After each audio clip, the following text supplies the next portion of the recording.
Have you ever wondered how safe your country truly is? Or how it stacks up against others in terms of security and safety?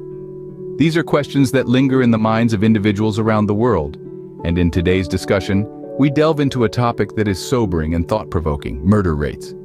Jamaica, a Caribbean island nation known for its reggae music, sprinters, and beautiful beaches, often paints an image of vibrancy and life. However, beneath the surface of this cultural richness lies a darker reality. Jamaica has the highest murder rate in the world at 53.34 per 100,000 people. To give a global perspective, let's juxtapose Jamaica with countries on different spectrums of the murder rate scale. On one end, we have countries like Japan and Singapore with their effective law enforcement, strict weapon regulations, and severe punishment for crimes, resulting in some of the lowest murder rates globally. But what about the United States? A developed country with a diverse population and a complex set of socioeconomic challenges. It leads among developed countries with a murder rate of 7.8 per 100,000 people, a figure much lower than that of Jamaica, yet still concerning. On the other hand, Central American countries like El Salvador and Honduras also face high murder rates, largely due to social inequality, unemployment, and gang activity. These factors also significantly influence Jamaica's murder rate, painting a picture of the correlation between socioeconomic factors and crime rates. In 2022, the global murder rate was 6.1 per 100,000 people. When we compare this to Jamaica's rate, it's clear that Jamaica's situation is exceptionally dire, exceeding the global average by a significant margin. But what does this mean for the people of Jamaica, and how does the world view Jamaica being the most murderous country in the world? It's a complex issue that involves a deep dive into the country's socio-economic conditions, law enforcement effectiveness, and the role of organized crime. Jamaica's politicians, including those at the local government level, are set to benefit from massive increases in their salaries over a 3-year period ending April 2025. In some cases, salaries have been increased threefold.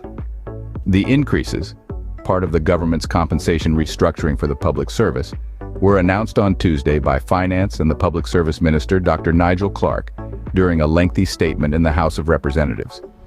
The salary for Prime Minister Andrew Holness will be just shy of $30 million by next April, while members of Parliament will be taking home a little more than $14 million by that time. Mayors, who now take home less than $4 million, will be pocketing up to $11 million in 2024. The Jamaican government is increasing their pay to be able to identify qualified politicians but have no intention to do so.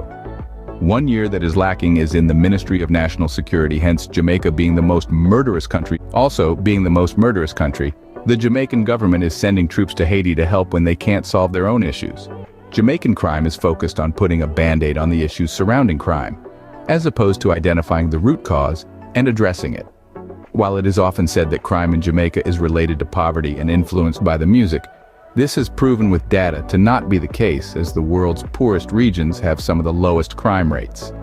Crime in Jamaica is a product of mindset and a lack of accountability, and until the Jamaican government puts harsh terms in place to address crime and remove the corruption in the justice system, where it is alleged that judges are being paid to release, convict, or as was seen in the recent publicly shared case of Dane artist Vybz Kartel, where there was witness tampering, but the judges allowed the case to continue.